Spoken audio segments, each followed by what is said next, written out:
Good morning. Welcome to Community Voice. I'm your host, Keith Parris. I want to thank everybody for joining. Well, I got back here today, but joining us today. God, though, you know what? I do a little experiment. I tell people it's like the Final Jeopardy. I say, I know you know the answer. Don't yell it out. You know what people do? Yell it out. They're gonna yell it out, right? Because it is forbidden fruit. Yeah. So I was told not to do something, so I'm not gonna do it. Do it, Keith. Not gonna do it. No, not gonna do it. But I am gonna do He it. is gonna do it. He can't help himself. Good morning, Debo. Good morning, Jermaine. Good morning, Keith. We do have Wednesday's word today. And it's, every time we can have a conversation and we can have teachable moments. And so I think that after yesterday's conversation and certainly Michelle's conversation this morning on her program, I would like to talk about, and Michelle always says this, and Kenya Burris says it, and I say it, it always goes back to slavery. It always goes back to slavery. And so Wednesday's word is respectability. Respectability. Wednesday's word is respectability. So let me do this, and for all my Cole Parkman Panthers out there, kind of hits us at home because one of our instructors, former instructors there at Parkman Junior High School, then she was Miss Evelyn Barnett. She is now Evelyn Brooks Higginbotham. I can never pronounce her last name. She's at Harvard University, and so if you read or seen the documentary or read the book, The Black Church by Henry Louis Gates, she's featured in that documentary. As a matter of fact, I know Kathy Wanzo knew her when she was at Harvard. And so respectability in Black religion refers to a long-standing ethic within African-American religious life that emphasizes moral behavior, decorum, self-discipline, and public uprightness as both spiritual virtues and survival strategies in a racist society. It is deeply rooted in history, theology, and social struggle, and it carries both power and tension. In the Root, yesterday, there was an article, and this is what really precipitated me want to use this word and us having this discussion this morning. There's an article that says, why Carrie Turner Bryant's viral controversy exposes the Black church's obsession with women's dress. Okay. And so she goes on. This term, respectability politics, was a term coined by Evelyn Brooks Higginbotham when she writes about Black Baptist women in the early 1900s and 1920s. And she has done extensive work on the Black church, particularly the Black Baptist church, and talk about it. Now, yesterday we asked the question, where do these rules even come from? And a lot of times we just do what we do. So here's the historical roots of respectability, religion, respectability, politics. Respectability emerged during slavery and Reconstruction as a response to white supremacist narratives that portrayed Black people as immoral, inferior, or unfit for citizenship. Black churches, often the most autonomous institutions Black people controlled, became spaces where dignity was cultivated and displayed. So the examples was dress, speech, and behavior were emphasized to counter stereotypes. The church taught that holiness and order were not just spiritual ideals, but tools of resistance. Living right became the way to say, we are human, worthy, and God's people.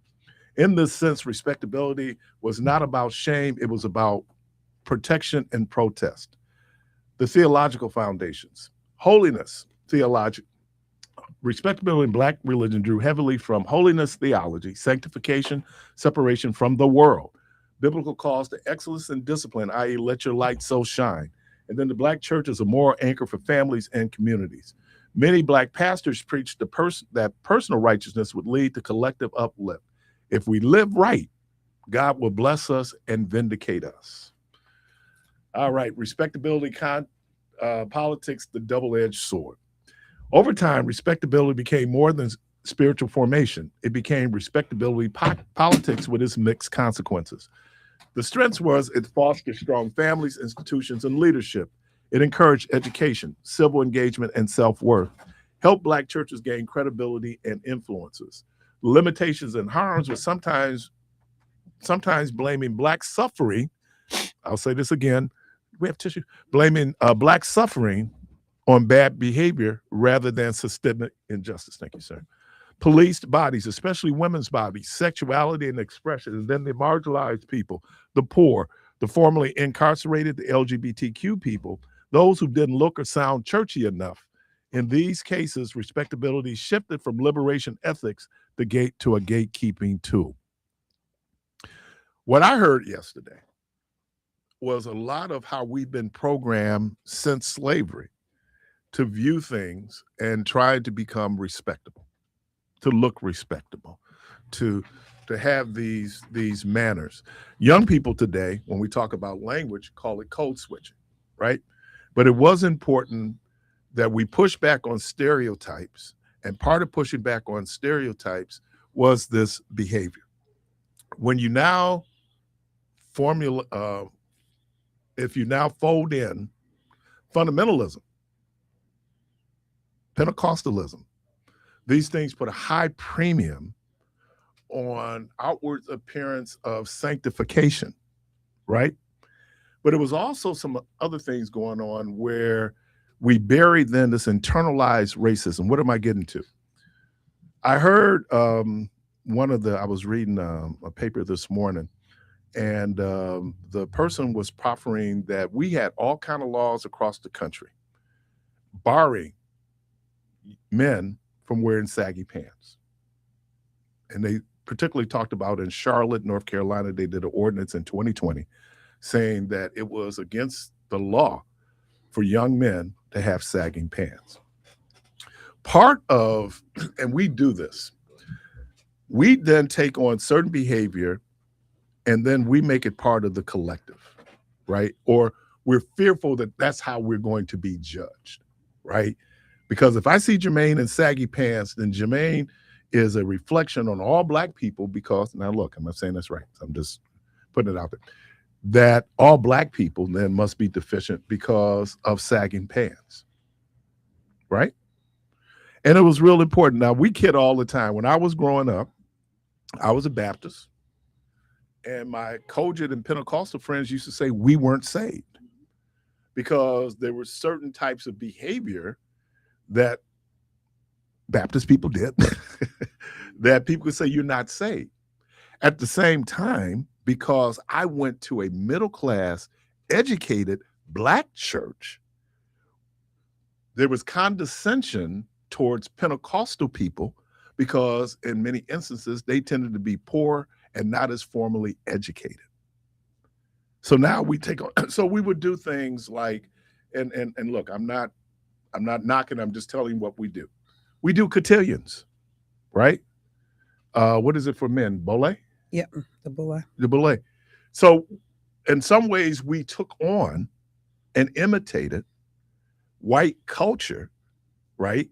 Because if we were able to do that, then we'd have a level of respectability in the eyes of the oppressor. But it didn't matter because racism is so deep, no matter what you do, because I haven't used the word all year, you still a nigga. So that's always been that dynamic tension. If I could, on a very granular level, what I'm hearing, let me look that word up. What I'm hearing is that some of the things that we talk about being norm, protocol, procedural things, they weren't driven out of faith. They were driven out of acceptance or out of shielding, covering us from people treating us less than human. So when we adapted certain ways of dressing, certain ways of behaving, it was not rooted in terms of the church. It was not rooted in any church doctrine. It was rooted in the fact that we needed white people not to see us as subhuman, but as then less that than human. Informed. Right. Well, hold on. I'm just trying to make sure I'm hearing right, what it sounds like you're saying. Yeah, okay. But it also informed church right. dogma, doctrine, and behavior. Because I think that is something that a lot of people will push back on. Okay, good. No. I already understood exactly where you were going with this, but I think that because when something becomes ingrained in our culture, our ethos, our pathos, the way this is what we do, then when somebody says something that goes against that, why you think you do that, why you believe that, why you behave a certain way, you fight it, you push back on it. But one of the things that I certainly appreciate is because I think about it in terms of our sororities and fraternities. Many of the things that we have were modeled after white people and what they did by way of systems. When we would go to work and we would perm our hair, it was to make white people feel comfortable and see us as human beings, not because I was rocking this, bushy afro or whatever. So all of the things that we have said that this is more professional if your hair looks this way, but it wasn't about professional so much as it was about what white people would find as acceptable and comfortable for them. And so we ended up saying, and I know is a sister here locally who had natural hair, big hair, and she was on the news, and she must have recently changed her hair because all I had been hearing was people was like, oh, they finally got her hair tamed down. She finally looked, like she should be on TV. And I was like, according to who? Who gets to set the standard? And so I think that it's an uncomfortable thing to say out loud, but it's one of the things that I say all the time, and comedians and different people have joked about it. Everything ain't Jesus. Everything is not faith. Everything is not rooted in what God would like or prefer. Some of this is man-made constructs. And and then we take it on like it's biblical, no, this is the way the Lord would want it. And it's like, some of this is not that.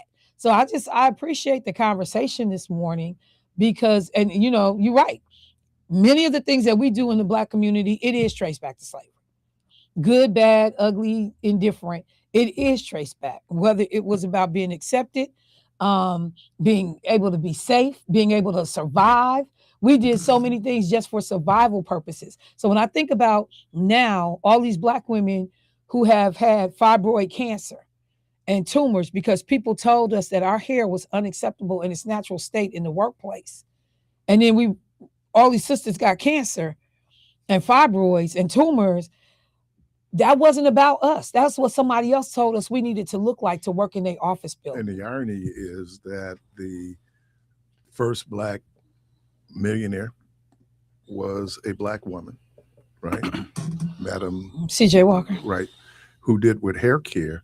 And I think because a lot of those products, I know even up to when Mom was a beautician, it was still lye-based. And the weird thing is that you can't go into Walmart or Target or any store that you typically would have gone in to buy a perm before and see a perm on the market now. Right. Even if you go to the beauty supply store, you may only see one perm being sold in there because they now understand the medical impact of that, and people don't want to be a part of these suits. You were pretty hard. I'm not going to be as hard, but I was hard. Yeah, not you. That's right, not me. I'm a and I said this soul. to Rhonda because when I got off the air, she had been listening. She said, "Oh, you had to go to the dress," and but I said, "What I got," and let's have this conversation. Is our faith internal that affects the external, or is it just an external representation of whatever? I don't even know how to even describe it, because people were using holiness, right? That they didn't use them. They was using holiness. Yet, as you pointed out, and I pointed out yesterday, your response to it was unholy. Can I say it again? Your response to it was unholy. Well, how was it unholy? When you began to attack the person's character without even knowing the person. Those are the folks I'm talking about, Jay. Talking about, not you, bro. Talking about folks. You got the verse. And then people go, well, I got the right to do it. You do. You do. Jesus said this. And we're supposed to follow Jesus. Do you have the right to tear down people? Yeah, you have the right to say it. That doesn't mean you should say it. Bible, can I just be biblical? The Bible says that everything lawful is not expedient. Just because you can do it doesn't mean you should do it. And here's the difference. The difference is, as believers, there should be a discipline to say, you know what? I'm judging this person. Because what I heard was people going out, how do you, I mean, the terms, and look, one of the bishops in the Church of God in Christ, one of their Bishop Wooten, went out over the airs from his pulpit and called and said the woman looked like a hoe. Now, you can do all that, and everybody was saying amen. Oh, wait, who was he talking about? He was talking about A bishop? Hold yes. on, wait. Literally? No, hold on. Here's the point I'm making. The thing we learned in ethics is, in order for something to be an ethical act, it has to have good intentions, good means, and a good end. You have to have all three. If you're saying, you know what, this is about holiness, and I'll say it again, and I know this is flying over people's heads. If it's about holiness, then how you respond, you're going to respond in a holy way. Okay? It is not holy to attack a person's character and to judge a person that you don't even know. That's not holy. I'm not going to accept that's holy. And somebody show me in the Bible where that is holy. It is not. And that's how we talk. Well, what are we really getting to? Because is she a reflection on the black religious body because she's married to a prominent pastor, and that's a bad reflection as opposed to bad behavior? I mean, so when we have these discussions, it's easy for people. And then I ain't giving you a pass on this. Don't sit up here talking about, I ain't gonna be no hypocrite. Okay, you're not a sinner and a hypocrite, but you're mean, awful, and nasty. That's also a sin. I ain't gonna be no hypocrite. No, don't be. You shouldn't be a hypocrite. But at some point, there should be some evidence of change in your life. It's great that you stop cussing and that you stop drinking and that you stop smoking and that you stop getting high and that you that's great. But those are behaviors. Oh, you should see the look on your face. I mean, but you know what? Because I'm actually, and I got to go back for a second. I'm struggling. So maybe the context will help me. We're talking about what Bishop said? Yeah. Okay, hold on. So I can actually pull it up. I'm not even going to get that dude. I gave him too much air. Well, no, I was going to pull it up. But just tell me what the context was. But he was talking about how Jamal Bryant allowed his wife to dress, and he was saying from that standpoint how she was dressed and how it looked. She looked like a. Now again, I don't. But he said it. He said she looked like a hoe. Over the whore. He said a whore. Oh, okay, that's different. Hold on. Now I'm not saying I agree with what he said. I'm not saying that. However, I am saying this, and I said this earlier. It's the prestigiousness behind the position. Okay. So, and I'm sure all of us can raise their hand and testify to this. When you're scheduled for a job interview, depending on what type of job that is, you show up to that interview. Hold on. I'm agreeing. You show up to that interview dressed a certain way because okay. One, of the prestigiousness of that job that you're going after. One, two, the perception that people will get when you first walk through the door. Now, I'm not saying that is right, but again, opinions is neither right or wrong. Oh yeah, opinions can be right. Hold on, wait, because and not to mention, most people don't continue to look the same way they did when they came to interview. No, because once you get in there and you made probation, you relax. Exactly. I get it. So you don't continue unless you got certain kinds of jobs. You don't continue to dress right. The way but I'm saying, but it's not. But Jermaine, it's not. It's not. But it's that's not even. It's not for me. If that's your rule, that's your rule. We're not arguing about what the rule should be.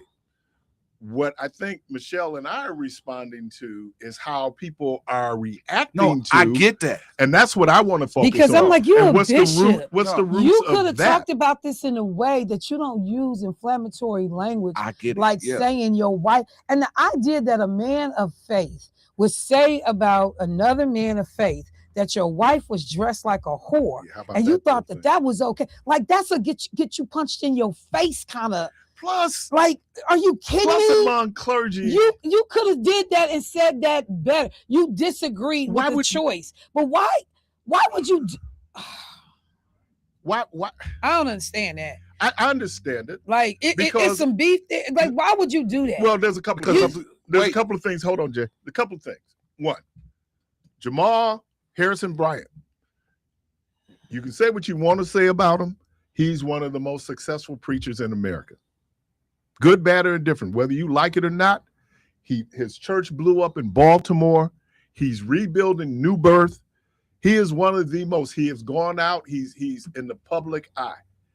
The one thing I learned early on with preachers, male and female, is that there's a brother and sisterhood here. I am not going to, this is me. I'm very slow to publicly criticize a fellow clergy person. I mean, if it's just egregious, it's just egregious. But some of this ain't got nothing to do, as you said earlier, with Jesus. A lot of it is player hating. A lot of it is pettiness. And so when we look at, but our faith should make us less a hater. And our faith should make us less petty. See, that's and the I would piece think of that it. our And faith should also make us more considerate about the way we deliver information. You know, I say this about other stuff all the time, and particularly with my friends and people I care about. I'm real careful how I give feedback.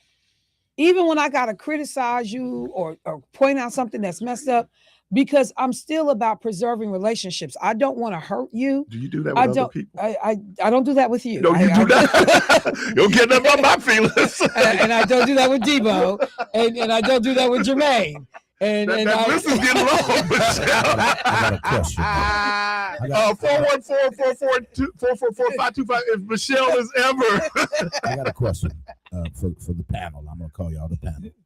Now, in my upbringing, my rearing in the Church of God in Christ, I can't speak to the Baptists. The role of the church mother and the mothers of the church was to go to that sister and talk to her and train her and teach her how she's supposed to dress and, you know, speak to her about making sure her arms weren't out and the cleavage wasn't and this, that, and the other. So when did it become the role of any man to speak on a woman's attire in church? Because it was never that way in my upbringing. No, that ain't true. That Debo. was the preached church. No. mother. They preached about how women they dress. didn't never go That ain't speak to true. that. That's what that church mother was That's for. not true, Debo. She is over the women. Debo, The that's not pastor true. is over You it went to all. Rehoboth just like I went to Rehoboth, Exactly. and Ella you Wallace- heard. Ella No, Wallace that's not had true. never Some go of to the no most- sister some of till the she most- was dressed in the but He pulpit. said it from the pulpit. Some of the He- most hateful He said it speech from the pulpit. has bro. come across pulpits. I get it, but I'm saying to you, in a more intimate way, the mother's role is to go to that sister and groom her and help her I become get it. a- That is a true. proper dressed woman. That's That her is role. well, hold on. That is true. However, you do have pastors and preachers, because I've seen it, address it from the pulpit. If you sit on the front row and it becomes a distraction, that's when they address it. Now, again, I'm not saying that is right. That's not what I'm saying. I'm talking about what I saw. But we need to understand the root of this, I'm y'all. about to get to that. Because if we don't get to the root of it, we're not going to be able to heal from it. This is the thing, though, Keith. It's man-made. So that means you have your opinion, she has her opinion, he has his opinion, and we never gonna come to a common ground with it because it's man's opinion. Everybody's mindset is different. What does the Bible say Says about what? about a woman's attire? Well, again, so you got to be careful with that, because if you go to the Old Testament, it talks about women not even wearing pants. But again, your outlook is not going to send you to hell. It's what you do in your heart. Keith? So everything of how you dress and wearing pants What's the is scripture really say, Keith? irrelevant to the faith. I don't. Well, I'm gonna I'm going to put it like this. I don't know if, based on Christian theology, that is something that's out. And the reason why I say that is that under Vatican II, the Catholic Church made a conscious decision to de-emphasize what people wore to church. I don't care what you wear to church, come to church. Just come. And part of that was you're beginning to lose folks. Younger people are less formal. Right. But I think if we get into, we have to, and like I hope I was trying to explain to Michelle, our religious practices has everything to do with external and environmental things, influences, you know. And so for years we thought that because we thought, man, if I could do all that, then white folks is going to find me acceptable. And that was important. And I still believe today that is important. So I got a question for you, Keith. So, and I hear exactly what you're saying, and I believe everything you're saying, which is true. But on the flip side, can we look at it like, is it possible for blacks to have a certain standard as well, and it has nothing to do with the white acceptance? I think it would be hard to separate it, only because of the dominant culture, and we're part of the dominant culture. I think it would be hard to say, because dominant culture has impact on white Christian adherents, right? You know, I was watching a documentary on Jonestown and Jim Jones, and this went from the perspective of the 4 women who they believe were the people who administered the poison when they did that mass murder, because that's what it was. Mm-hmm. And it was interesting. So Jim Jones did this whole illusion that he was accepting black people. He adopted non-white children. I mean, he had an integrated congregation, right? So people thought it was utopia. Oh my God, look at this. And, you know, for black people, if white folks embrace us, oh my God, it made our day, right? So, but then someone pointed out, and I had noticed this too, in that utopia, the leadership was all white. Okay? The leadership was all white. So where Jim Jones comes across as being benevolent, welcoming, he was still a white supremacist.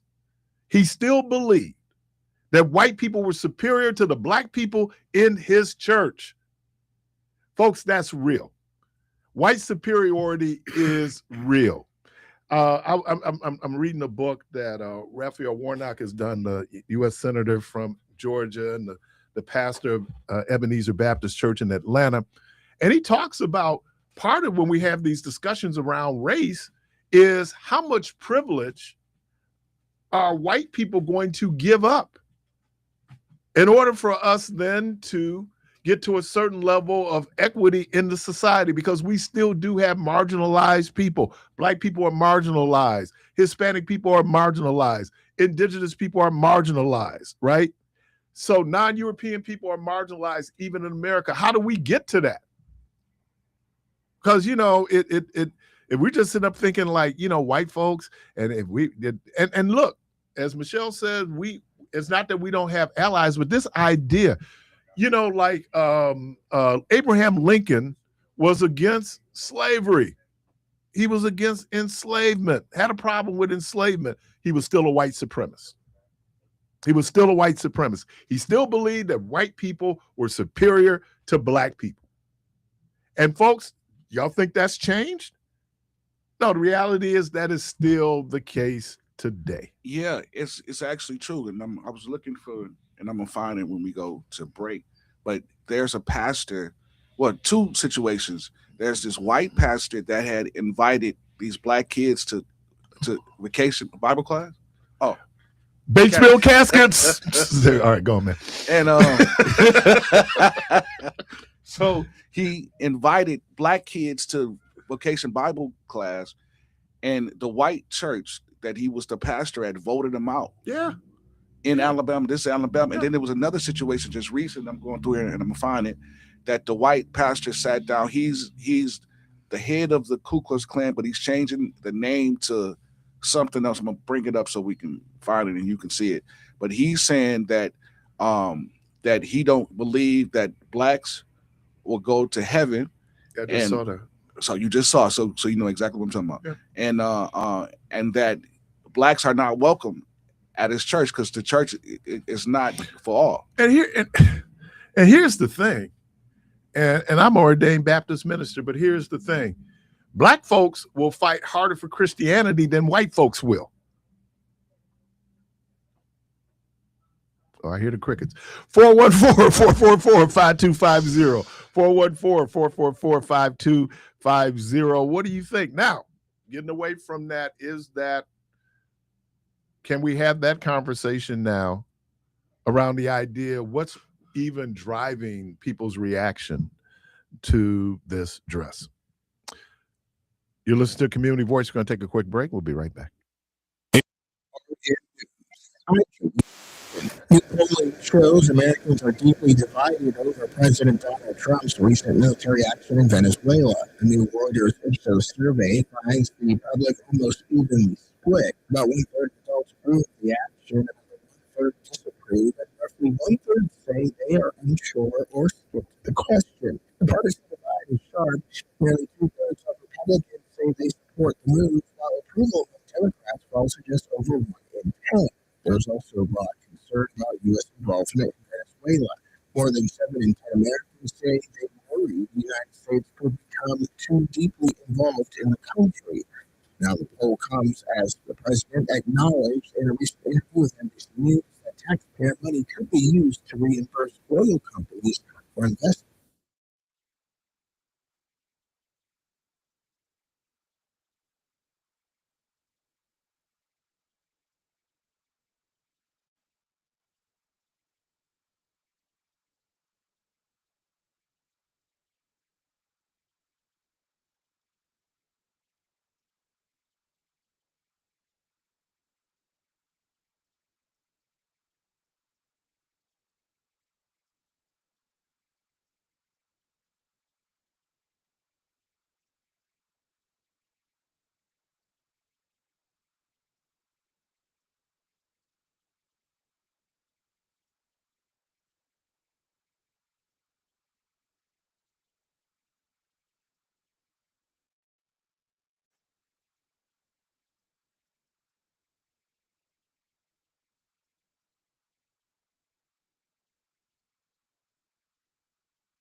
Parris. Hey, call back. 414-444-5250. 414-444-5250. Anybody remember Fred Price? Yeah, that name. Yeah. Crenshaw Christian? Yeah. Fred Price wrote a book, and let's get him. I'm gonna get it. I'll do it real quick. Call it. Don't go anywhere. He wrote a book called Race, Religion, and Racism. Now, the reason why Fred Price wrote this book was that he had a relationship with white evangelicals. They're inviting him to preach and the whole thing. So he's having dinner with a very prominent white minister. And in the course of that dinner, the white minister says, I will not marry interracial couples at my church. Fred Price looked at him like, what? You ate at my house? We fellowshipped? You've got large honorariums when you came to preach, but you won't marry an interracial couple? And he was so taken aback. That was the genesis of him writing the book, Race, Religion, and Racism. And but he went in, he did a couple of things. He tried to show racism in Islam. But the point was, yeah, all this time, you folks think you're accepted. Ask Tiger Woods. I am Tiger Woods. Because when he got caught up with the thing with his wife, you had all these white folks getting mad at him. Yeah.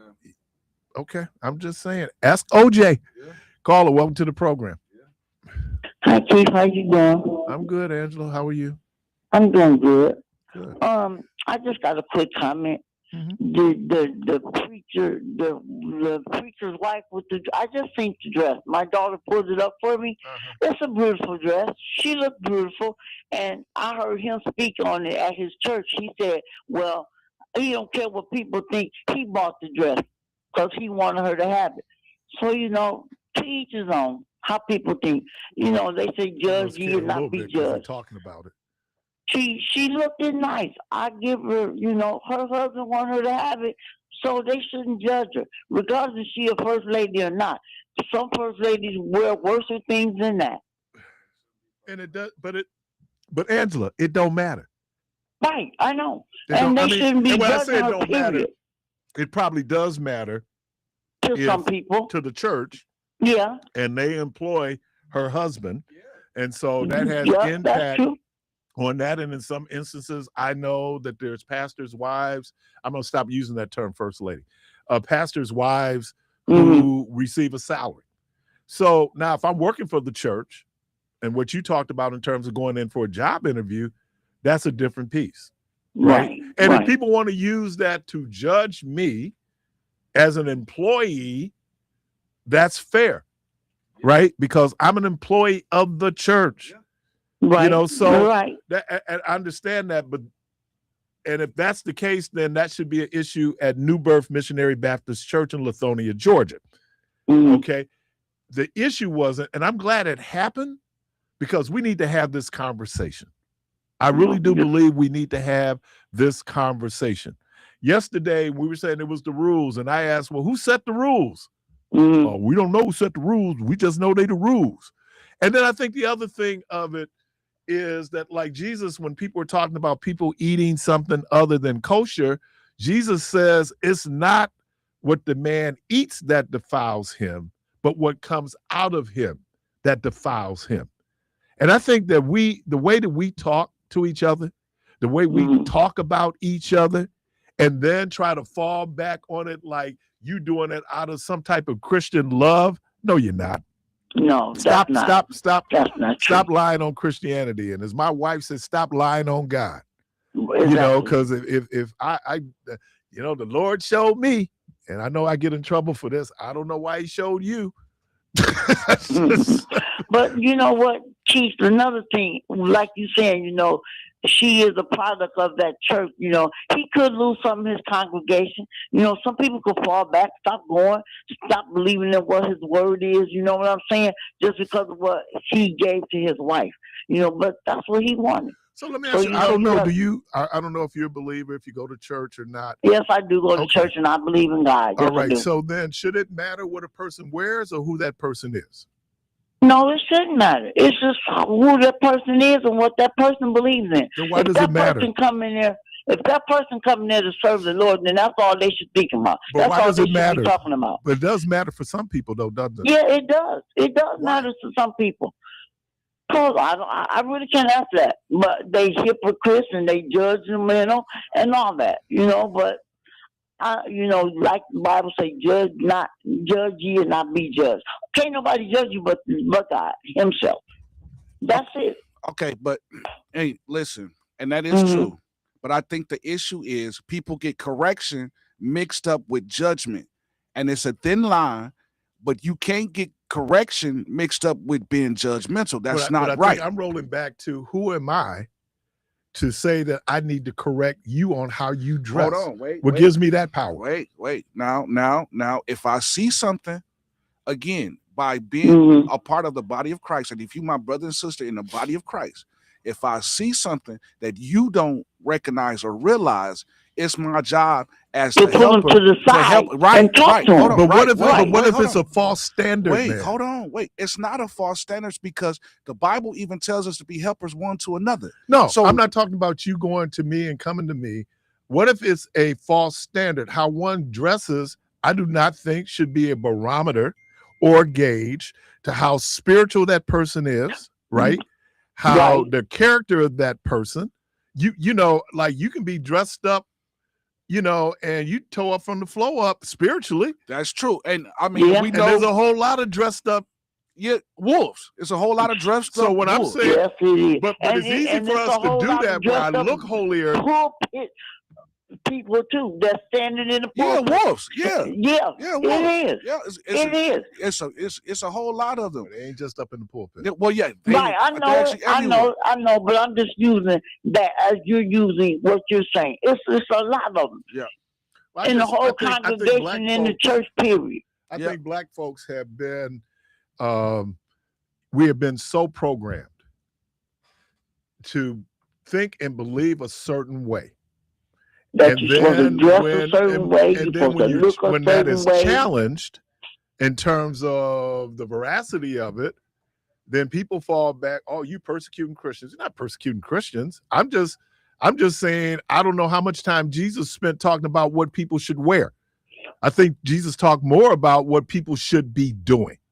Well, maybe they would say, so since they feeling the way they feeling about this pastor's wife, when Jesus healed that lady that had the problem of bleeding and The issue of blood. the issue of blood, and then the prostitute just wants to touch him or his garment. Maybe they got a problem with that Well, too. you didn't conflated stories, but why? Yeah. But why is that so significant? Well, I know. Hold on, Angela, but I want to explain to you why that is so significant. Okay. That woman who was hemorrhaging, right? Mhm. Because she was hemorrhaging from her vagina, Right. in Semitic law, and it's in the 613 codes, you cannot touch a woman. A woman was considered unclean when she was on her period. Yeah, For I her to understand that. touch, no, but this is important. For her to Okay. touch Jesus meant that someone was unclean who touched Jesus. Now, I want you to think about just how ridiculous that would be today. The fact that a woman is on her period does not, well, that's preference. But the fact that she's on her period does not mean I can't touch her. We understand that was a wives' tale, but it's in the Bible. Wait. It's in the Bible. But Keith, hold on. You got to be careful. No, Wait, I'm hold on. not going to be careful hold because on, I'm hold on, precise on this. Hold on, because I'm gonna shoot at you from a different angle.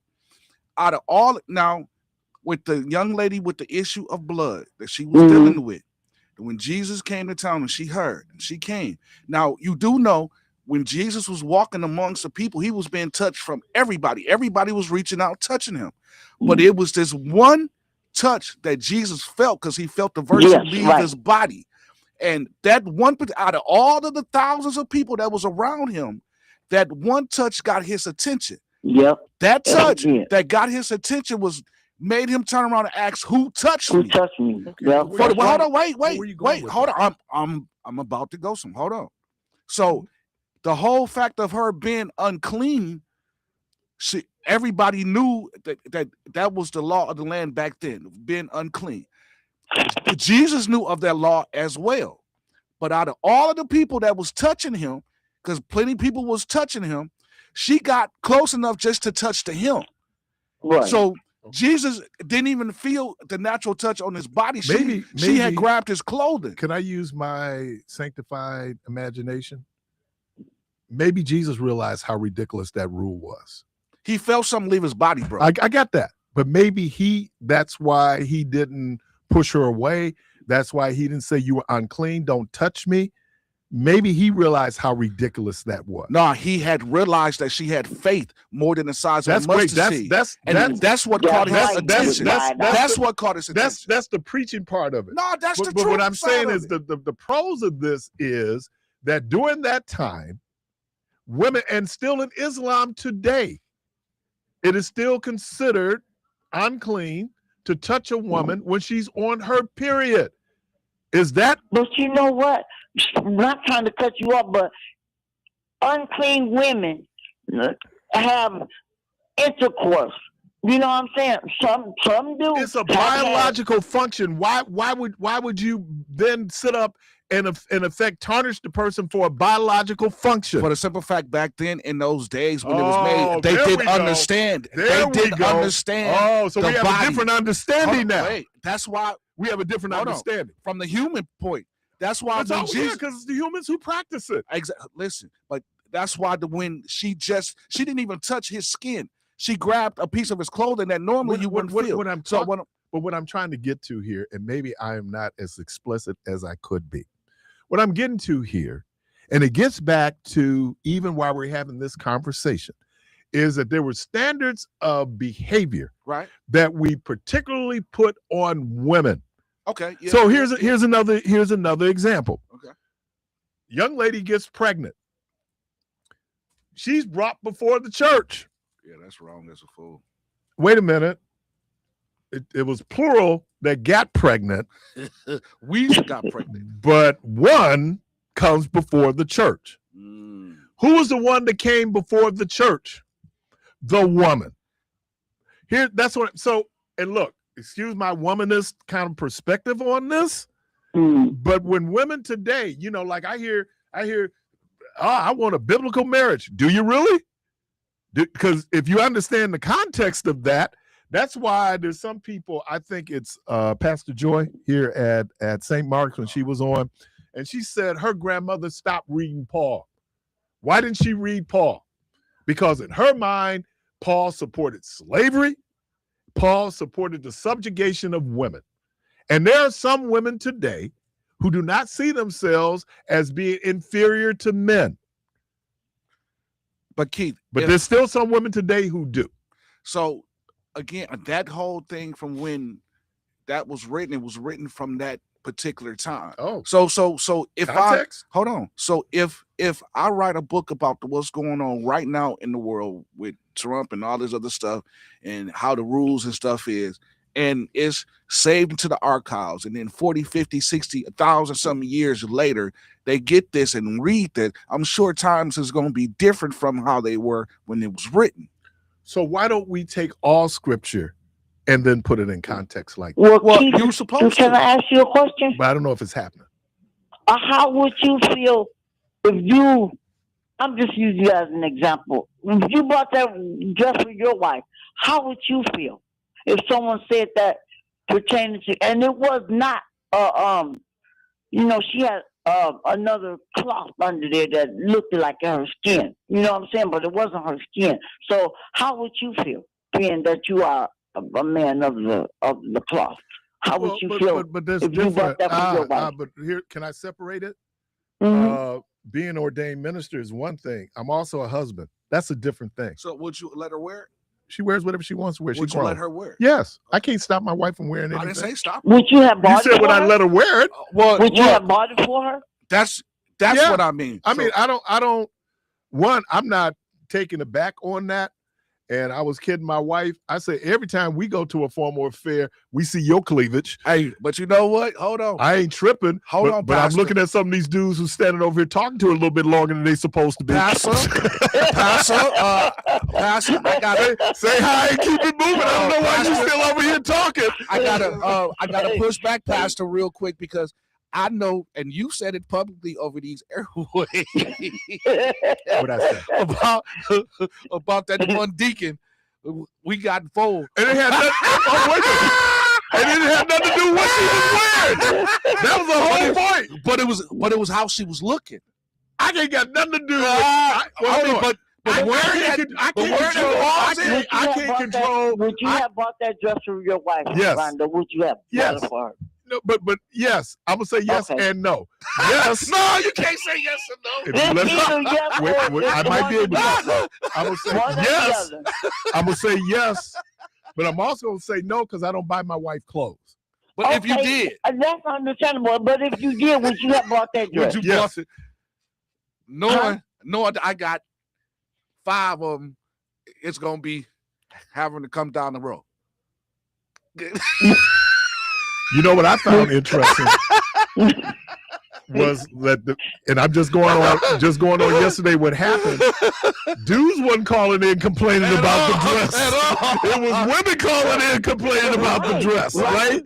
So it wasn't dudes. It was dudes like, well, I mean, because the guy is gonna look at who because again, she looks good. Yeah, and I'm just saying, and everybody be telling me they ain't haters. But there are haters out there, y'all. Yes, it is. Yeah. And a lot of them in church. Well, a lot of them in church. I'm a hater. So, but listen to this, though. I'm going to say, a lot of ladies that did call in yesterday and was talking about the pastor's wife and the dress, they probably was just mad because she's a beautiful lady and her body is intact and theirs ain't. That helped. Appreciate you, dude. And theirs ain't. She just made it worse. That's right. You get a break or you want to? We take this call. Okay, caller, welcome to the program. Good morning. Thank you for taking my call. Assalamu alaikum to you too.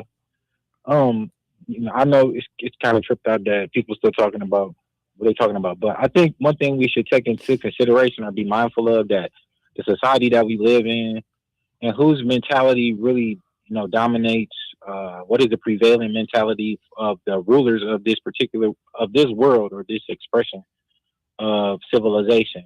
So when it comes to like women in Islam, why they're covered, it's just for security purposes for both sides, because even though that, a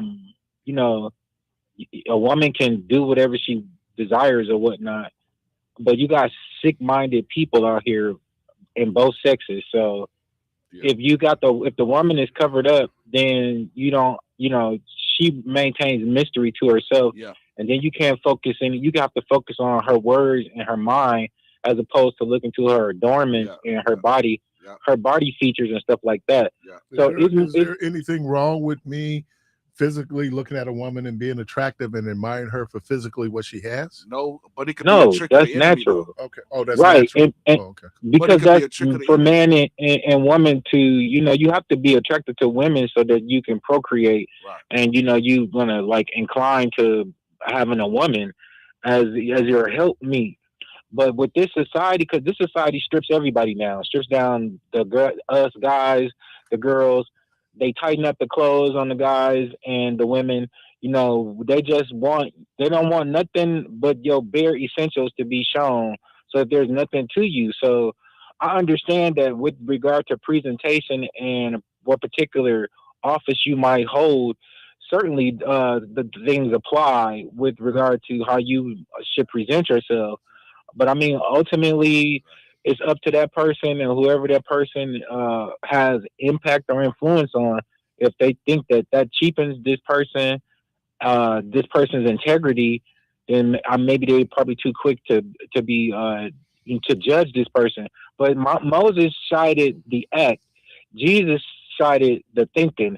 Moses said that a man who commit adultery is an adulterer. But Jesus said that he who thinketh the thought has already committed the act. So who would be more apt to be punished for adultery, a man or a woman? Well, depending upon who's administering the law, Right. because in the Right. society that we live in, Right. you know, that is going to fall on harshly on the woman. In Islam, we're taught that the woman is the second self of God, so she's supposed to be respected, no matter what.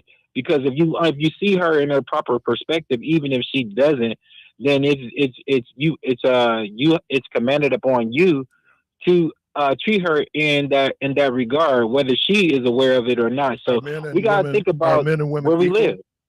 in the sight of Not God? in America, not in In the a sight of Western God? society. In the sight of Well, God, are men and women equal? Yes.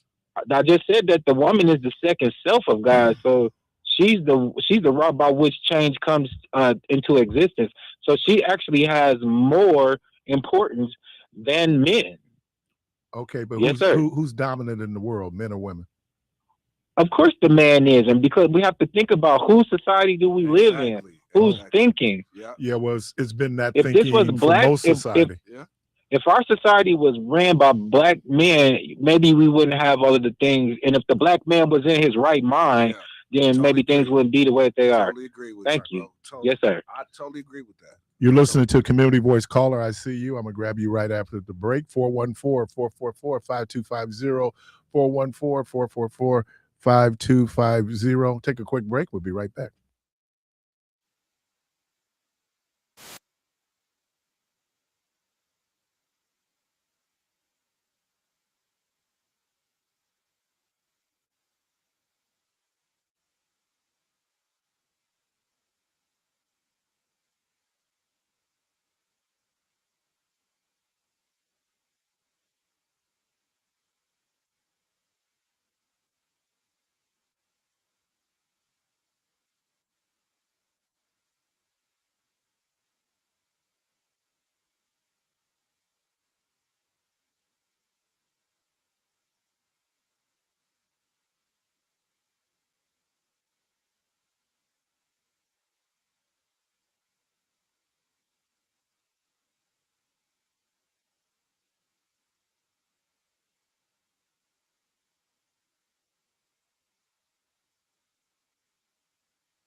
All right. Welcome back, caller. Welcome to the program. Good morning. Hey, what's going on, Keith? Hey, what's happening, man? Hey, well, I have a musical response to this topic, and it's just 3 songs. I got to go with James. Yes, this is a man's world, but as you know the rest, it wouldn't be nothing, yada, yada. About a woman, boy, or a girl. Jermaine can probably relate to this as a musician. Digital Underground, do what you like. Yeah, do what you And like. when it comes to, Keith, you made a good point. You can't tell an adult what to wear, right? So when it comes to what a woman would wear as an adult, no matter what my involvement with her, there's a equal reaction to what you might put on, because there are some things that a woman might put on that doesn't have anything to do with her being too sexy.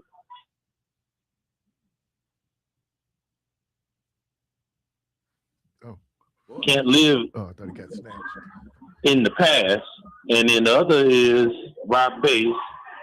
When it comes to the woman young girl being brought in front of a church, yeah, it does take 2 to make a thing go right. So yeah, they should bring both people if you were going to do something that ridiculous to the front of the church. But I just have a question that I'm wondering, based on some of the comments of the previous caller. If a woman is so godly that you're supposed to cover her face, why is it good for the gander in that case, but then the men walk around and, dude might be a Muslim who looks like Billy D. Williams, and he's going around showing his face to every woman, regardless of her religion. And so that, I question that. And also, as a man in a certain religion that has women cover their faces, are you required to look away when a woman does not have her face covered? Because then you would be lusting if you're looking at her, based on the comments of the previous call. Appreciate that. So I wonder if maybe he might call back and educate us on that. As much as we theoretically will say that men and women are equal, that is not the reality in society, in most societies, right? Right. Women are not dominant. Like in America, women are the majority in terms of population. If you look in Congress, the opposite is true. I could just bring it back to part of what we're talking about. If you look in the church, 80% of the church is female. Yep. But the leadership is usually male. Mm-hmm. And now look, in our community, even though we got some different dynamics going on. I'm just so we need to understand that when you're talking about black women, you got something else going on. Yeah. All right. Because I got one listening to me right now and I want to say the wrong thing. You dropped the mic right there, bro. Yeah, man. I don't want to say the wrong thing because I got to go home. But I ain't scared. One more thing, though. I do have an answer for that last question. If you've ever been to a store that is owned by people of the religion of the previous caller, they do not look away when, women come in with certain types of outfits on in the summertime. They getting credit. And sometimes you see them smiling, talking, and collecting that money. So I have the answer, but I just wonder what Brother Christopher would say the Honorable Louis Farrakhan says, or the Honorable Elijah Muhammad says about that. So if he chooses to call back, I'll listen. Wait a minute, she get a discount? I got paid for it. With them shorts on, and she got credit and all kind of, come on, man. All right, man, appreciate y'all. Have a good day. I noticed that. Caller, welcome to the program. Hey, good morning. First thing I want to say, and I'm going to just be honest with y'all, when it comes to the dress, so what? In my eyes, nobody is clean. And let's just keep it 100. We all have had carnal desires. We all have had lust. We all have been a hoe or been out there hoeing. So what's the big deal? I can tell you what the big deal is, Al. It ain't me. And then the question is, if you really want to get into it, and some people say, well, what this said, I know Farrakhan stepped out on his wife a couple of times. What about the man standing at the pulpit who got 10 kids and 5 baby mamas? What about the woman in church who used to be the side hoe, but when he divorced his wife, where that she was banging, she was decided to be the person. What about the other guy who paid for the abortion? What about the woman who's with the husband who had 2 abortions All because she right. was messing Hey, with his Al. granddaddy? Hey, Al, I can answer Yeah. that for you because I'm going to tell you what the greatest sin is. The greatest sin is exposure. Here's what I'm saying. We do all kind of stuff.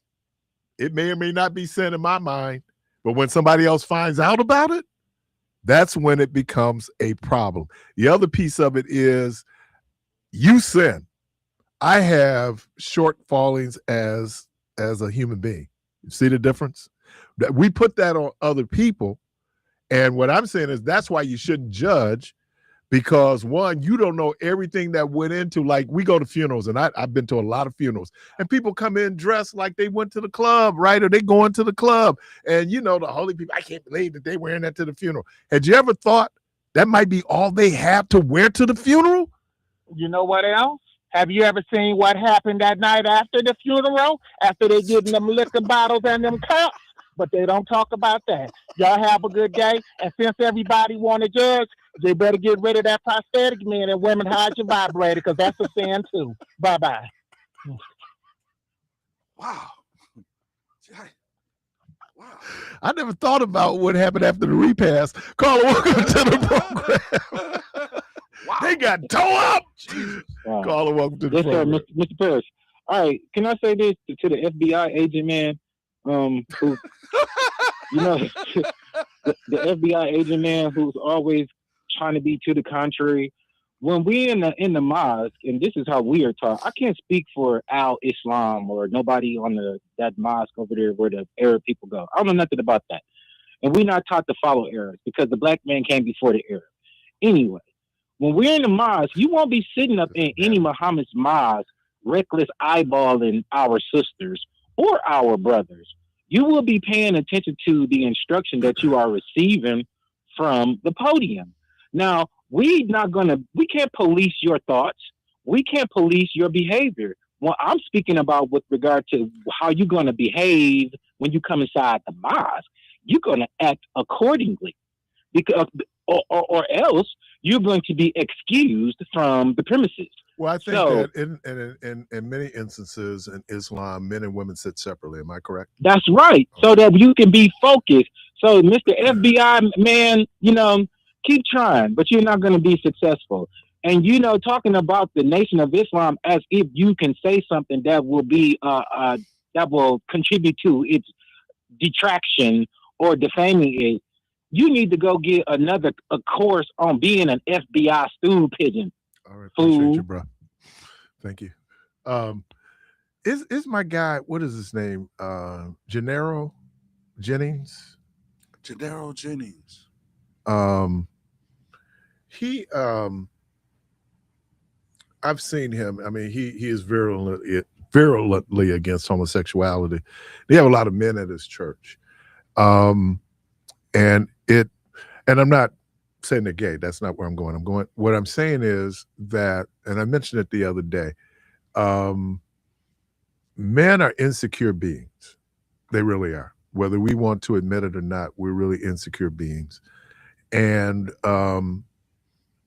part of it is a lot of times just our insecurities and our uncertainty about what it is. And it seems that what makes a man is shifting in terms of cultural behaviors or cultural norms. We see more and more now that men are involved with the raising, the nurturing of children. In the past, you just went and got the check, brought home, paid the bills, and then let mama handle it. But we've evolved to the point that we realize that men can nurture and that men can parent like women can. We're also being more mindful, and especially people where there are women who don't see their role as having to have a baby. You know, that's how we're evolving. Now, we don't want to evolve to the point that no woman decides to have a kid, because then we got a problem, right? And we're already in America at zero population growth. That's why Trump has come out with these baby bonuses, and and even among Black folks, right? I was just when we had the health commissioner on a couple of weeks ago, we talked about how the teen birth rate has dropped dramatically, right? Now, there's probably a couple of things happening there. I think kids are more educated around things, and because they're more educated, because I think one of the real failures was that the way that we were taught about sex was dirty. That's the premise that people worked from. And so then it was moralized. Well, there's something even going on. Like I was talking about that woman being unclean and what the culture was. It was the same thing when a woman would have a child out of wedlock, because marriage was designed for procreation, right? So now you have a situation, especially in ancient times, where women couldn't own property, women couldn't get jobs. How you going to eat? What are you going to do? So unless a man married you and brought him into his home and took care of you, how are you going to survive? And the most basic way for those women to survive then was prostitution, right?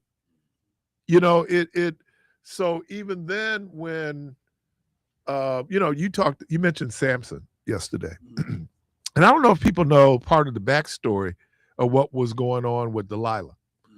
Delilah was forced into prostitution. They threatened to kill her family, and they used her to weaken Samson. Now, I want you all to get back. So it wasn't like this whole sex drive and this whole thing where people sitting out thinking, I'm not a female prostitute nor a male. Oh, they out there because they like sex. No, they're using what they have in order to eat.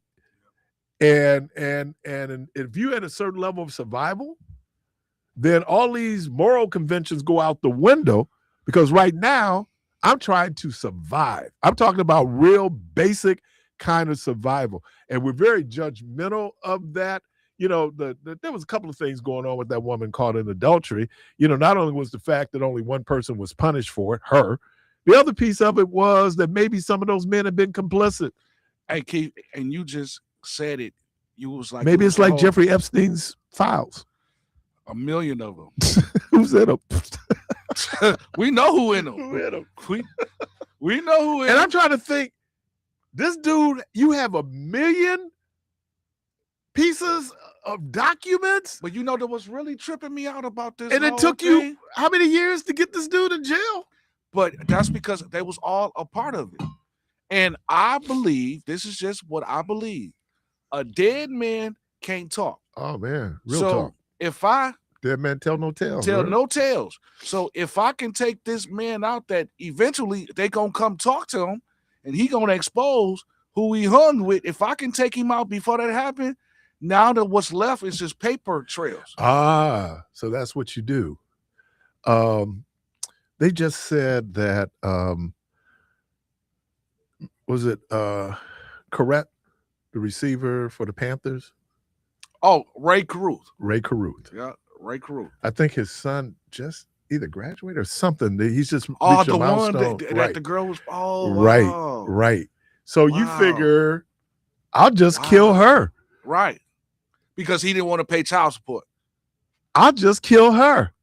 And the baby ended up. So we try to get rid of the evidence of the sin. You know, I say that David is one of the more complicated, if not most complicated person in the Bible, because David did incredible things, great military history. He built a great nation, but he also was duplicitous. He turned on his friends. Yeah. You know, he did a whole lot. He killed the man who slept with her, got her pregnant, and then sent the guy out on and when he didn't want to sleep with her because he was more determined to do his job, he said, no, I ain't gonna go. No, man, I'll be here with you. You sit around. David is really complicated. And I hear people, David was a man after God's own heart. But that was a description that God didn't say that. That was a description given to the person who wrote about David. Because when you read David's history, you realize that David was fully human. But that goes to show you as well, no matter what you do, you can still be chosen and used by God, because David was anointed. If perfection was a prerequisite, no one would serve. That part. Okay, but that does not mean that even though I am not perfect, right, and I am not, and I am subject to failure, right, that in effect, I just go on and go like, you know what? I can't do nothing about it anyway. And there were times, but and the thing that I always found fascinating, because wominists believe that Bathsheba was raped. The problem with that narrative is that as soon as the prerequisite grieving period was, she went right to be with David, and they had 6 kids together. Can I give you the number again? They had 6 kids together. And he loved Solomon so much because Solomon, based on Semitic law, should not have been the rightful heir to the throne. The boy's mama sent Nathan and said, go and remind him that he said my son was going to be king.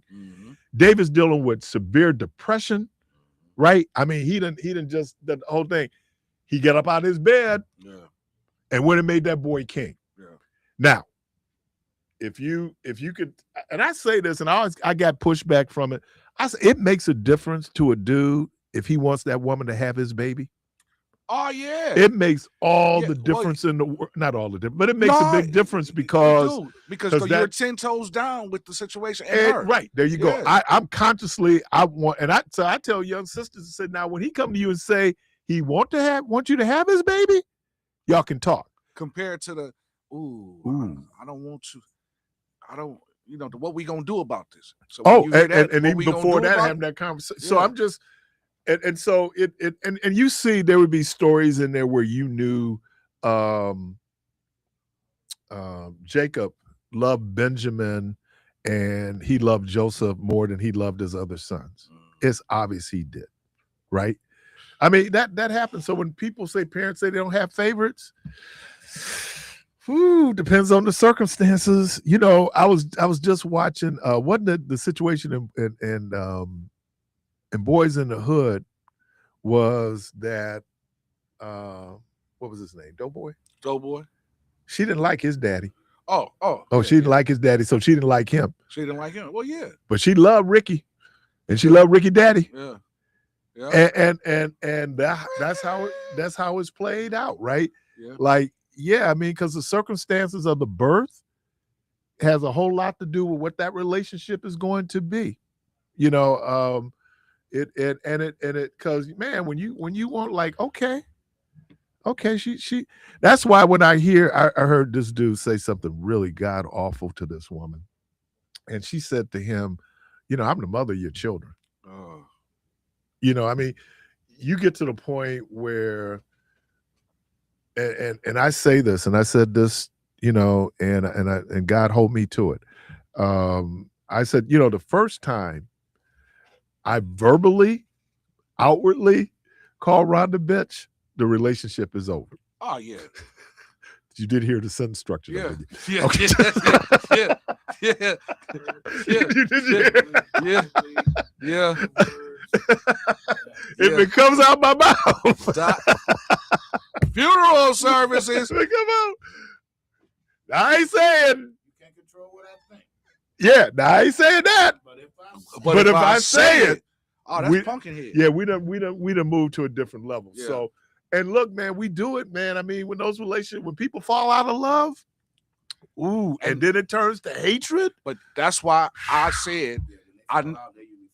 That's why I said I never want to fall in love. Again. I never want to fall in love again. Now this time.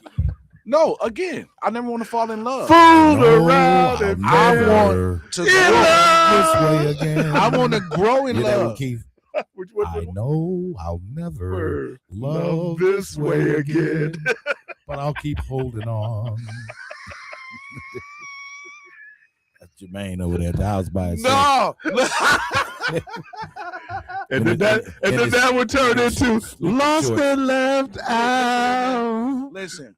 Again, when people fall in love, they tend to fall out, and that's when. So you disagree with Shakespeare, who says that tis better to fall in love and feel the pain than to never fall in love at all?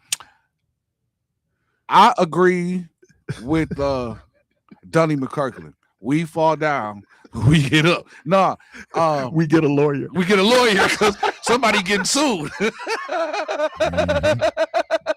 For child We support. fall down and you get a lawyer. You get a lawyer. Jack, you gonna need this one. Put a statement. I seen it. It It was a long statement too. Yeah, it was. Is there a case of anybody ever sued their boyfriend or girlfriend because they didn't love them no more? Oh, I think on some of those breach, there people try to sue breach of trust. Yeah, but you can't. It's hard. Yeah, because No, but like if y'all engaged, and she spent all this money on the gown and all of this, and then you tell her you don't want to marry her, can she sue you? No. Well, no, she can sue. I don't know if she'll win. Yeah, what? I mean, what's the purpose of suing if you ain't gonna win? Well, there's frivolous lawsuits every day. Yeah, but if you file a lawsuit, you spending money. Okay. So if you know you ain't gonna win. So let me ask this question, brothers. If you break up and you're engaged, do you get your ring back? Oh, I'm taking that. A lot of instances you don't get it back. I'm taking the ring and or her finger. How you gonna do that? Hey man, what they do in Paid in Full? They chop the finger off. Give so me you that get finger. you get the ring? Give me the finger. Hey, because for the simple You fact, give you the finger, all right. this Thinking you gonna get this ring? because if I spend 10 racks on the ring and we decide that we not gonna get married, or you decide you don't want it anymore, which is fine. It's okay. You don't want it anymore, fine. But let me get that. He sound like he's still hurting. No, seriously. Because okay. see, you gotta come to the point. You gotta come to the point that you can accept it and be all right. Because again, you don't want it, no harm. 414-444-5250. But let me get that about you. So give me that back. You get the ring back? Give me that. Now, sisters, would you give the ring back? Now, I am going to say this. I've heard women say. Now, she might give it back to you just for peace because you ain't going to let it go. Well. Isn't it over my house again? The first time around the block, I did get my ring back. First time? First time around the block, I got my ring. So then he was singing Gladys Knight song. Man, I spent $10,000, man. Baby, next time. On that ring, man. Give me I that ain't ring gonna back, get this man. ring back. No, I got it back. Welcome to the program. So he said he got his ring back. You doggone right. Give me that back, Jack. Let me share something with you. Our women ain't most of them are not raised around very wealthy fathers and moms and used to having things of that nature. So once they get it in their hand, man, you almost got to take their risk with them. Yeah, give me that too. So the one thing about it, you got to guard your heart for all things. Yeah. Yeah, good luck on that. Really good luck on that, man. No, for real. Yeah. For real, man. Yeah. See, when you get older, you could let your little head leave. Oh, listen. Yeah. Can you repeat your statement again? Because I think. And you start thinking more wiser about your choices. Yeah, so okay. So you use. So after you've been, like you said, been around the block a couple times. Yeah, you done bumped your head a couple times. Don't underestimate the power of love. You might have bumped your head a few times, but you still got. Do not underestimate the power of love. You know what, Keith? There's a song that goes, I've learned to respect. Yeah, you. Yeah, this time around, I know what's happening. I learned to respect. Hey, Keith, what's up? Yeah, man, I'm trying to love. Hey, who sang that song, D-Bo? What's that? The Power of Love, that's Stephanie Mills. I learned to respect. Power of love. Yeah, Stephanie Mills. Yeah, okay. You know what? Sometimes you just got to acknowledge the devil. Yeah. Just acknowledge it. Yeah. Because and I ain't go. And then you say, "Where's Jermaine?" Oh man, that dude, he all hemmed up. She got him. He got 5 to 10. She got him. Wait a minute, hold on. He cut his locks. Hey, but it's funny that you said it because the first time around the block, what's her name? Delilah. I cut my locks, bro. The first time around the block, I cut my locks. And that relationship didn't work. So I was, give me my ring and I'm growing my hair back. Hey, Devo, that really hurt her. Yeah. Hey Devo, what is D short for? Delilah. That ring, give me that back. Boy, with it, he wearing black suits. You know, he looking all like, what happened to him? Look, man, I ain't like this. You know, don't tempt the devil. Yeah. Stop tempting the devil. Yeah. You're not that strong. Yeah. I'm not that strong. I'm just saying now, some of y'all going up in there, but you're gonna find out real quickly, man. Cool. Devil don't play At all. And he don't play fair. Oh. He don't play fair. Oh, I'm just saying, man. So just run on up in there with your super save behind. And let me know what it's gonna be. Somebody gotta live to tell the testimony. Might as well be me, man. All right.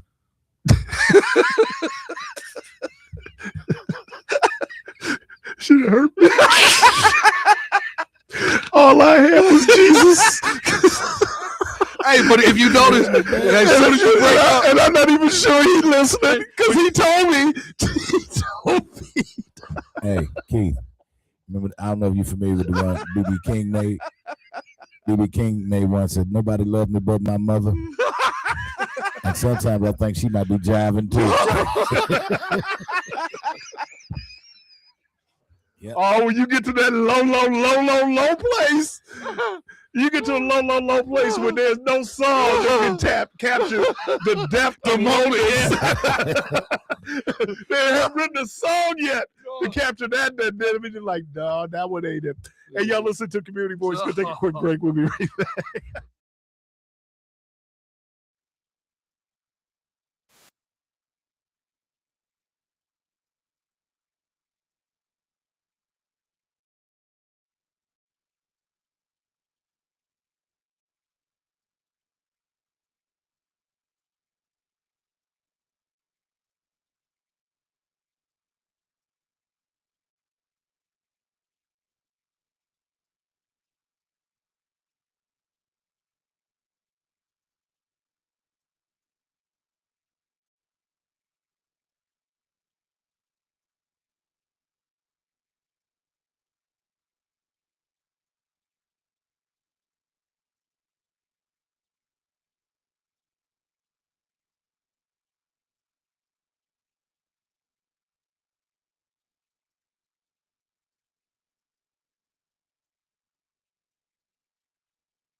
All right, welcome back to Community Voice. You know what? Before I switch phones, that was my ringtone. Really? Elders in the Country, yep. And then Rhonda's is Charlie Wilson, There Go My Baby. There go my baby. I was with one of my coworkers and the song went off, or my phone went off. Hey, that guy, your girlfriend. Listen, Nah, that ain't my girlfriend. I remember one time, Doc, I was in church and I had my ringer set to She's My Queen. And I went to the bathroom, my phone was on the organ while he was up preaching. And it started ringing. She's my queen to be. I'm in the bathroom. Not good. I'm in the bathroom. So when I come back, the whole church looking at me, he just standing there. He was like, sir, you might want to turn your ringer off. I was like, oh. Your queen was calling. You're right. Your queen was She's calling. my queen to be. Queen to I be. met that dude. Really? Yeah, he was here for somebody's funeral. I met him. That's the dude, the big dude. Yeah. I got a She's chance to my meet him. queen to be. We got a few minutes left. Wow.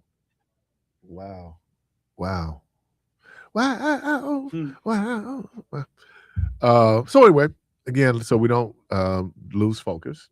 Let's recap. Wednesday's word is respectability. So people, hopefully they will remember that word. And if you see it in our conversation, just an observation, when our emotions are high, we got to be a little bit more rational about it. It is, but the affairs of the heart. It's, man, I didn't know that Samuel L. Jackson was in Juice. Yeah. Young Samuel L. Jackson. You remember him in King of New York? Oh, yeah. Yeah. Larry Fishburne, too, right? Yeah. Yeah. Christopher Walken. It was a couple of those young guys had. Yeah, but I saw it. I'm going like, man, Samuel L. Jackson, that dude is. What movie wasn't he in? Man, He was in something as a kid, though. What movie was that? He was working. Ooh, Samuel L. Jackson or Larry Fishburne? Larry Fishburne. Cornbread Earl and Me. Yeah, that's it. Jamal Wilkes was in that movie. Yeah. Oh God, one of my favorite actresses of all time was in that movie, Rosalind Cash. Whew. Oh God. Oh. Johnny Cash wife? No. I walked the line. Yeah. Rosalind Cash. Oh my God. Oh man. And I wasn't really down with Light Bright, but I love Rosalind Cash. She had this beautiful afro. I mean, just perfect in terms of just how it was done, and it just seemed to match her. Great actress. But yeah, man, Rosalind Cash. Y'all don't know nothing about afros, but I do. I had one. Mine was huge. So my pops used to rock afro all the time, man. He had that pick with the fist on it. Oh man, Black Power. But I hated those pick, man, that was made with like metal. They was like the that's metal. the rake. Oh my God, cut your scalp up. Well, they outlawed them at Parkman. They need to outlaw. And you know how many back pockets I messed up, right, with that rake in that back pocket? Because it goes straight through them when you sit down. Oh, there was God, that's a nice jacket. Oh man, that's a nice jacket. Caller, welcome to the program. Good morning. Hello. What's going on, bro? What's going on, brother? Hello. I said, what's going on, brother? Oh, I'm good, man. Why you sound muffled? I know my fault. I said, what's going on, brother? Okay, you still sound muffled. What's happening? Y'all talking about afros. You didn't see my pop's afro. Oh man, yeah, we did. Yeah, that's what I'm talking about. He's talking about afros. He's still rocking here. Yeah, he did. He's still rocking it. And you know what? Yeah. It looks perfectly fitted for these times. So he's still coming to the front? No, dude got a nice bush. Oh, really? Oh yeah. Yeah. I used to see him at MATC, but I got a chance to meet him at the Freedom Fund dinner. Yeah, yeah, yeah. And he was That's why I said, apologizing for having you as a son. No, I'm kidding.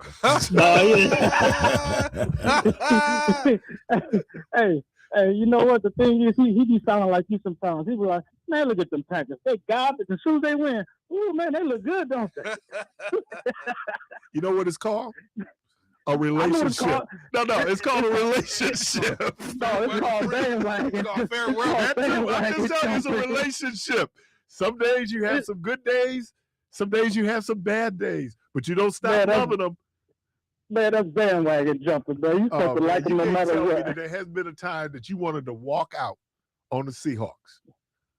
No, because guess what? I told my son, you got to live by your team, die by it. Don't be jumping over there and jumping over there and jumping over there. I'm saying the desire is there. You don't have to act on the desire. You can't tell me when they lost to the Patriots in the Super Bowl where they've been dominant all year, you kind of going like, what's up with that? Man, I was upset at more of the coaching. I wasn't upset at the Seahawks. I was mad at coaching that time. Man, let's stop bringing up this old stuff, man. Get out of here with that, dude. Man, you brought up mine. I'm gonna bring up yours. That's all fair. What, you gonna swing? I'm not gonna swing back. Yeah, I'm gonna go for a sore spot. You have no problem. You have no problem ripping the band-aids off us every Monday. You have no problem at all. Hey, we're gonna terminate this thing here now. Just relax. You know what's crazy? We must have talked you up because we were trying to figure out if the Packers win, where they go. And I think they're going to Seattle. And I'm going, we'll never hear the end of that. Oh, man. We'll never hear the end of that. It's just like, yeah, man, that, look, oh, man. Payback. The thought of it. I mean, but we need the thought of it. The thought of it pisses you off. The thought of it, man. I mean, this is like, oh, my God. But you know what? I got to go back. Now, they said that they fired Harbaugh because he took a knee, he didn't get more. There was no way. Wasn't that like a 37-yard field goal or something like that? Yeah, he should have got fired last year. To me personally, but you know what? But I'm just saying, dude. I mean, wow. The fact you made the comeback, because I thought the game was over when Pittsburgh had scored. Right. First of all, it should have been over with. They did the same play twice. And Pittsburgh let them do it twice, and they scored twice off of it with the back door to Flowers. Right. So let me ask you guys: well, two coaches, one of those coaches were going to lose their job. Yeah. Tomlin was going to lose his job if he lost that game. Yeah. Obviously, the Steelers got saved their season, and their quarterback. I mean, not the quarterback. Their coach they need to be thanking that kicker because dude was going to be out the door. Oh man, for another day, and I don't even know how you celebrate that. Easy.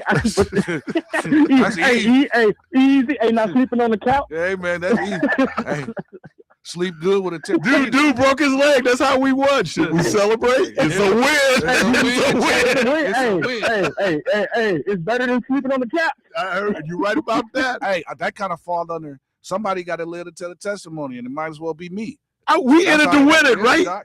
They would say such and such didn't play. Yeah, but guess what? Hey. He was a rookie, and he got to learn to test the waters, and he tested. He won't do it again. Well, will he be around to do it again? I guess that becomes the question. Well, not in Baltimore, at least. Oh my God! He gonna be back pressure to put on him. Yeah. But I knew the game was over. I was going like, well, when this cat came in, man, though he looked like he was shaking in his boots. Yeah, let me get ready for bed, and bam, man, he wasn't shaking in his boots. He thought he was confident. You can see it, man. Like just how he was, just out there. And then as soon as he kicked the ball, like he knew it. He grabbed his helmet, he cried, and they consoled him. Nah, he's still crying. I just be like, wait a minute. Think about this.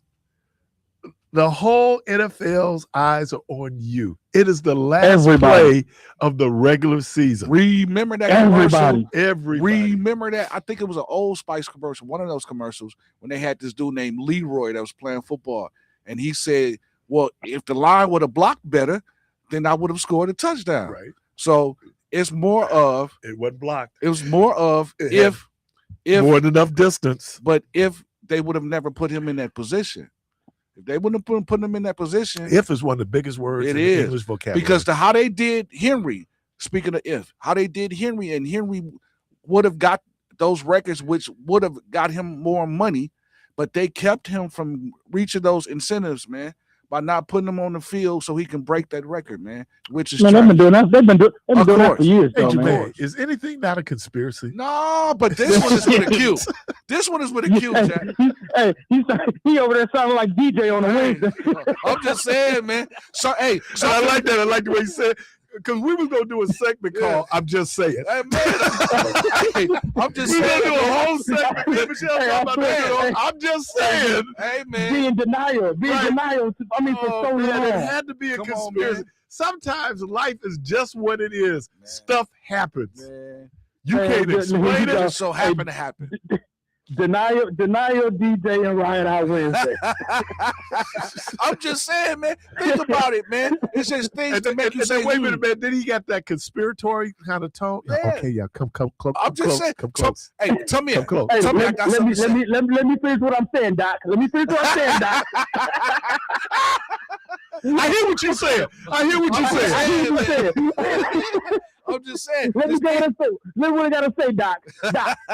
Yeah, me and Michelle just we had a Keon moment, and we was thinking about well, Keon, you know, we have to. And I can say it now. We put him in his place, right? wait a minute, man.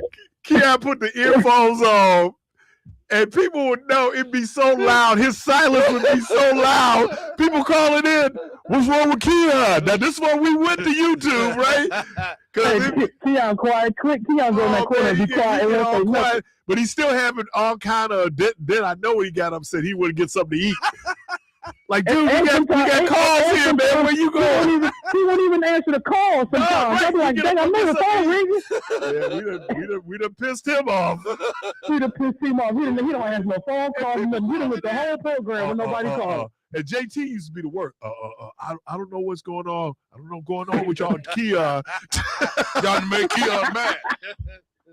Wait. I'm gonna tell you this, Keith. I was watching Riot Out live the other day. Riot Out said, boy, look at WNOV. This flooded like a bug. All I hear is Debo. Boy, my socks is gonna be wet in the MF if I go out there. Cuss on there? I was like, this dude messing up my life. He was on there cussing. Say this dude. This cat right here. He said my socks will be wet in the mud when I get out there. I said, oh no, he done went crazy. Oh man, we all had Kamala Harris moments. We've all had that moment when you want to say this. Hey, and I know he was serious. Debo had his hat cocked to the left. He was like, man, my socks gonna be wet in the mud out there. Man, let me tell you, man, Lake NOV ain't no joke, dude. Listen, man. I've seen it. Yeah, dude. So is it the sewers or people got the hot Cheeto bags? The hot Cheeto bags covering it up. All the above, Jack. Dude just came out and shout out. He just cleaned it up. Yeah, man, because it was trash. Dude, it's crazy. It'd be like my high school reunion was at Hubbard Park. So I'm going to Shorewood. I had to drive down 20th. Yeah. I mean down Capitol. And that on the 8th one. Oh, with that water was coming up. Yeah. So then one time we put it out. I put it out on Facebook. I took a picture and put it on Facebook. Yeah. People go, you okay? Yeah, man. That's crazy. Hey, up the river with a boat. Oh man, we talking like biblical proportions, you know. But yeah, man, and I just missed it. Now, one time Michelle had to literally put on garbage bags. Oh man, get to her car. Oh yeah, not the galoshes. That was funny because I got pictures of that, and I'm going to release it at a later date. But I got pictures. I'm gonna release it. It ain't an album. Dropping the bootleg of B-sides of WNOV. Nice little tease, ain't it? You know I'm getting ready to drop that, but we'll drop that. I'm gonna drop the bootleg of B-sides of WNOV. You gonna drop that, man? I'm gonna drop that. Oh, man. Well, appreciate you, man. Hey, you Negroes make my day sometimes. He wondered why his daddy apologized. Right, for having him. I heard y'all say this morning, though. Y'all was asking, was y'all dropped on your heads? I was hearing that when you dropped as a kid, right? Yeah, man, I think it might have been no, it wasn't dropped. It was a racetrack. Oh, yeah. Slapped across the head with the track. And dude brought us in some Hot Wheels. I got mine. Yeah, I got mine, man. Dude brought some nice ones in, man. But like I said, man, nobody knew those tracks were used for the cars. Right, because they was used on our bodies. Man, it'd be like, and then you on the playground comparing notes. What you get whooped with? A pole. Hey, don't get the back end of that belt, boy. That thing right there, that metal part. But wait a minute, man. And then the crazy thing, my mama had a drawer just for her whooping cords. Well, nothing else in that drawer but extension cords mom had used. And you can hear it moving around when that drawer opened up. That brown one. Man. That brown extension cord that everybody used. Yeah, I never got it with a white one. No, me neither. Because my mama was black. She was pro black. First of all, we can hit you with it. I never whooped my kids with a white extension cord. I'm too black for that. If she would have hit you with that white extension cord, it would have been black by the time she finished whooping. I'm trying to tell you. Gonna be all kind of colors. And then for me, man, with my complexion, people knew I got it. Like, dude, man, because it looked like, especially because my mom would do this on the arm, this be all like purple. I mean, it ain't. Oh no, not the slave, not the slave. Man, she tell you hold out your hand and count. I still got. And don't miss the number. I still got. Because you start all over. So if you're gonna miss a number, miss 2. Because you get up to 8 or 9. Oh no, what do you mean start all over? I didn't know the 10 came after 9. Wait, I do now. You do now. So you do now, bro. Wait. As a matter of fact, I seen a video. It was the lady said, "Well, you got 2 apples over here. You got 2 apples over there." The dude said, "You got 6." Man, that lady down there jumped out the skin and wanted to whoop the dude because he said 6. Appreciate you, man. I gotta go. Hey, Debo, thank you. B Byron. B over there. What's happening, B? Hey, Key. Jermaine, no, don't even do it, man. I know you gotta we got go, people. man. No, we got people coming in, man. Don't even ask. But I gotta ask you, Keith, if you can catch a cold, why won't you just let it go so you can feel better? You're listening to Community Voice. Hey, good Lord willing, creek don't rise.